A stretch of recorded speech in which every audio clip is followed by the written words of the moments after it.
Hello and welcome to another episode of Bible Answers in 5 Minutes. I'm your host, Brad. And in today's episode, we are going to look at a very common question asked by many new believers, as well as a common criticism among atheists and other non-believing type. And that question is, why are there two accounts of creation in the book of Genesis?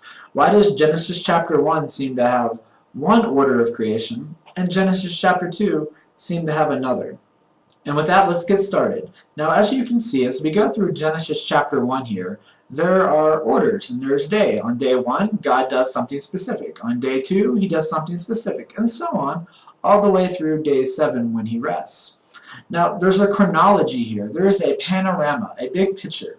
Genesis chapter 1 is meant to be this big picture overview of prehistory, of how God laid out the order of the cosmos, beginning with creating light on day 1 and ending on day 6 with his crowning achievement, creating man, whom he made in his own image.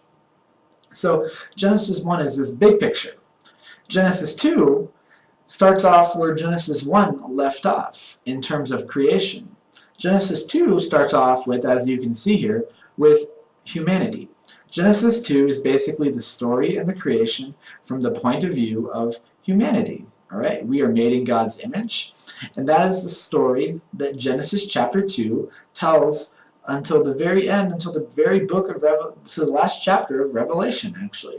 It is the story of humanity interacting with their Creator. There's good times, there's bad times, but that's what Genesis 2 is seeking to do.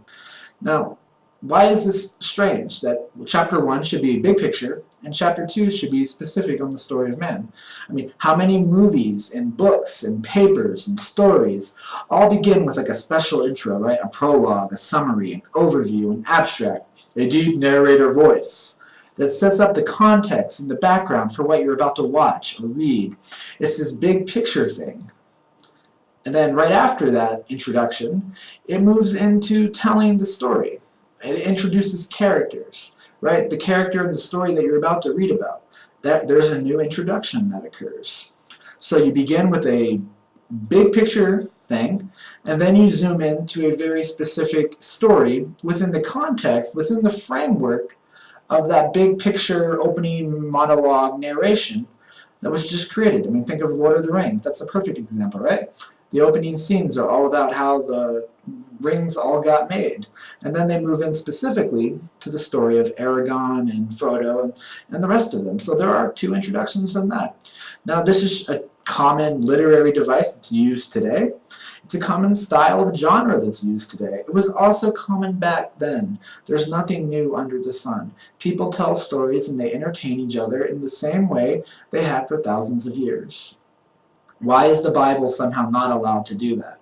Why is the Bible not allowed to use common literary devices? Why is the Bible not allowed to use specific genre types? Why is the Bible not allowed to give big picture setting and then specific focus on one character?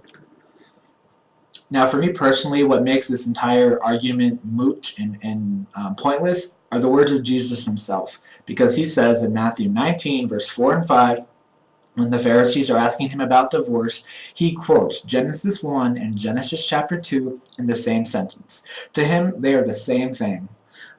It's just one flow, it's one sentence. So he says in verse 4 and 5 of Matthew 19, have you not read, at the beginning the Creator made them male and female? That's chapter 1 of Genesis. And he said, for this reason, a man will leave his father and mother and be united to his wife, and the two will become one flesh. That's chapter 2. So he makes one sentence out of 2 chapters. There's no division for him. There's no separation. It's just one continuous creation story. And I think if it's good enough for Jesus, it's good enough for me. Food for thought. Those are my ideas. If you have yours and you want to share them, please leave them down in the comment section below. If you have any questions about any other topic, feel free to leave those too, and I'll try to see if I can answer them or make a video about them. As always, please like, subscribe, link us up on social media. Until next time, guys, have a great day, and God bless.